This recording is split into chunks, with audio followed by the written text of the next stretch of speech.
Hello, welcome to Ollie's Garage. Today I'm going to be replacing the engine oil and filter on this Mk4 Jetta TDI. Generally, I'm sure everyone understands that replacing the oil regularly is an important part of vehicle maintenance. For this vehicle specifically, VW specifies that the oil needs to be changed every 10,000 miles or 16,000 kilometers.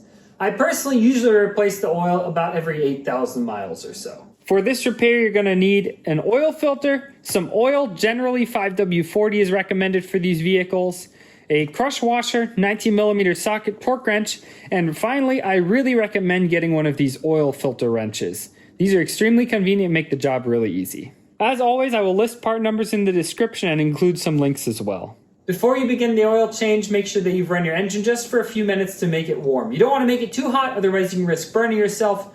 Just have it nice and warm. You will need to raise the vehicle for this repair. I prefer to use ramps. Make sure that you also chalk the vehicle. Remember, you're going to be crawling underneath this vehicle. Make sure it's either securely on ramps or very secure on jack stands. If anything happens and it falls, it's only your fault. We will start off the repair by moving these 10 belly pan screws and then dropping the belly pan. With all the screws out, just slide the belly pan back and it is removed. Make sure that you have an oil pan positioned beneath the drain plug and then crack it loose.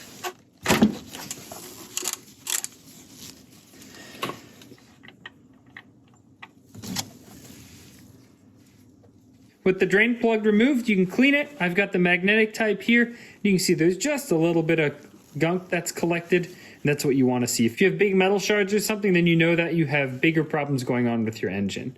You can remove the old crush washer, set it aside, finish cleaning this magnetic drain plug. It's now nice and clean. Grab your new crush washer and put it back on. Once your draining oil has slowed to a slow drip, you can screw back in your drain plug. And then torque it to 30 Newton meters or 22 foot-pounds.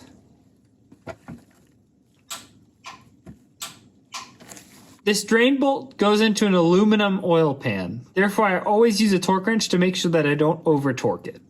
If you over-torque it, you're going to have a big nightmare replacing this oil pan unnecessarily. We have to remove this cap here, and this is where this oil filter wrench is very convenient.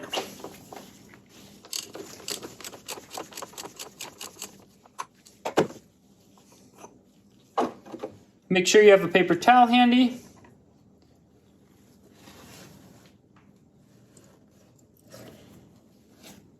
To catch all those drips. Over the oil pan, you can remove the filter, and it's going to continue dripping. And then clean this cap and stem here very well. Next, we have to remove this gasket here. I like to use a dental pick. Just make sure that you're not scraping the surface that the gasket is trying to seal. And then we have a gasket right in the front here that we need to remove as well.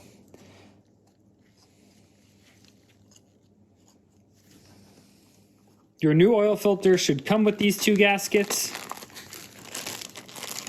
You can take a little bit of the oil that's still left in this cap right here, just to oil this gasket a little bit. Slide it on.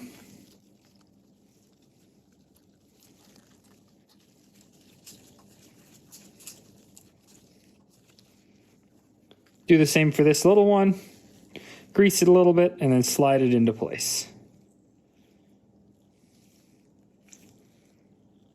Again, it goes in this first groove right here, not this second groove. Grab your new filter. One of the sides will be marked top, and the other one will not have anything, so the top side goes facing up. So slide it in here. It just kind of snaps in place there. And then you can grab this cap and stem, slide it in, try to not drip oil everywhere, and start screwing it in.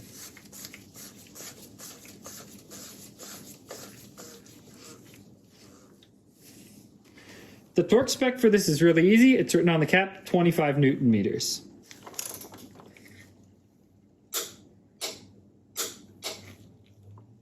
Little pro tip, always make sure that you have your drain plug torqued and installed before you start refilling new oil into the engine.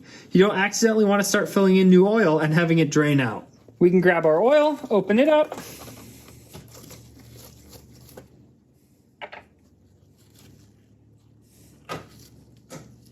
And then since we changed the filter, we have to add 4.5 liters of oil.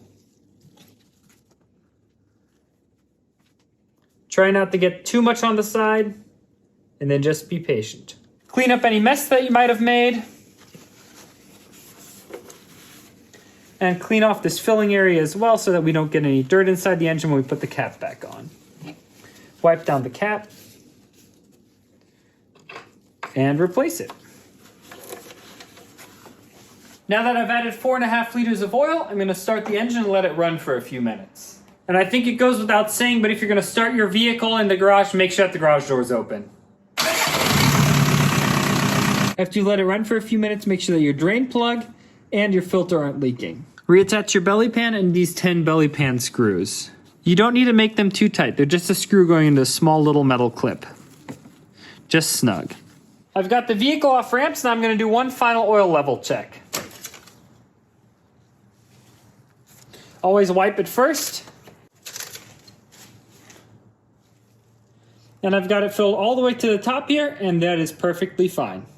And finally, I always like to record the oil change that I did in my maintenance log, and then I update when my next oil change service is due. And I will also be resetting my service interval here on my color MFA that I have installed. Thanks for watching another episode of Ollie's Garage. Please like, subscribe, and comment for more.